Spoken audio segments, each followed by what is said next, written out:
How's it, guys? I just want to quickly show you this video on observations I've made on bubbles. I'm going to try and make it as quick as possible because I know Bitcoin price videos come a dime a dozen, and I don't post that often. I only post when I feel like I have something to say. So let's just get straight into it. So if you have a look at the overall Bitcoin price from, say, where does this 2010 up until now, you might think, well, clearly this is the biggest bubble Bitcoin's ever experienced, which you're talking from a return perspective actually wouldn't be the case. The biggest return, according on this graph, would actually be over here roughly in 2011, where the running up, the average running price going into the bubble was roughly, sorry, my computer's going a bit slow, but I know the prices, would be, we could average it out at $1 and peaking at about $29. So you're looking at a 29 times return on whatever investment you had pre-bubble. Then going into 2013, shortly after New Year's, you're actually looking at an average price of about 10 to 12, maybe $13 going into the bubble and peaking at around 230. So there you're actually looking at about a 20 times return on whatever investment you had. Then going into late 2013, which is the infamous bubble of that year, which ironically, going in, you had about, let's say, 120, maybe 100, and the return on your investment there would have been, so that's 1100, you could say about a 10 times return. So you're looking at actually less than any of the previous bubbles.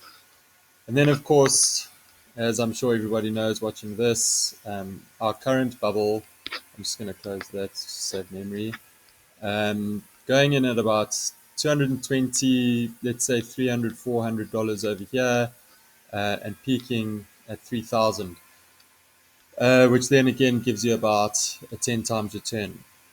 So just a couple of observations from all of the bubbles.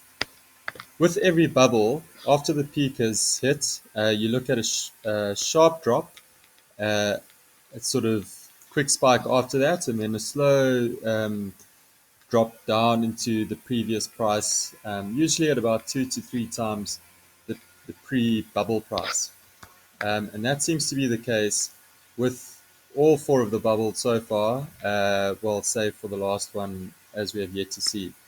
But there you're looking at, what, 13, 14. This was a bit of an exception where the price didn't drop too much, looking at about 66, the lowest point there. Yeah, 100, 110, and then the low point then reaching about 230 in that sort of area. So, in my opinion, the only sort of way logic behind that would be mass psychology, and this being a whole rush, sort of fear of missing out buy mania. Sort of more experienced investors doing a drop, doing a sell-off when they reach, when they see a sort of the market being saturated at that time.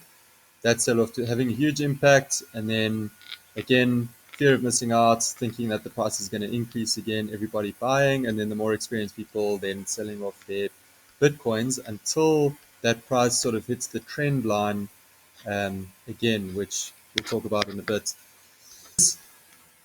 Bubble spikes. This, as explained in my previous video in the trend line, which I'll put a link in the bottom. There's a trend that goes, creates a sort of along the price line in that sense, where the price always drops to after the bubbles. And the only way I can describe that is that, in a sense, that trend can be attributed to adoption of Bitcoin. And adoption means more users, more businesses using Bitcoin, more merchants accepting Bitcoin. The reason that that is the best time to buy whenever the price is sitting on that trend line is because regardless of whatever the Bitcoin price is going to be, those companies are staying in Bitcoin for good. Um, so the price isn't going anywhere if or any lower, should I say, if it's along that sort of adoption curve. Um, yeah. So then, just to finish off, you might be asking, well, when's a good time to buy Bitcoin then? And if I was going to give you a price, I'd be lying to you, and so would anybody else that would give you a good time to buy or sell. But essentially, if I take this information, this sort of price that's currently supported, almost like a house of cards, um, because this money that's been put in can just as easily be taken out.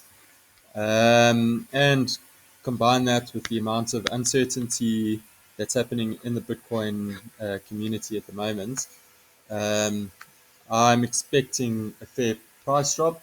I'll probably sell off the Bitcoin Cash um, and actually buy it again once it's hit, well, once the Bitcoin Cash has hit a low. But with regards to Bitcoin, I'd say you're looking at maybe sort of the 2,000 to $1,500 mark. I'd start buying, maybe start buying small positions from this way downwards. And just one other point.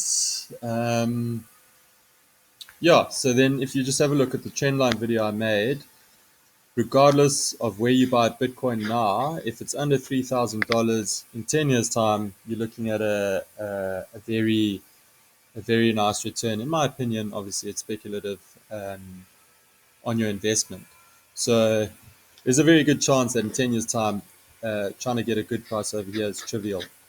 Um, So yeah, I hope that gives you a little bit of information, perspective on whether to buy right now or not. Yeah, if you like the video, let me know. Thanks.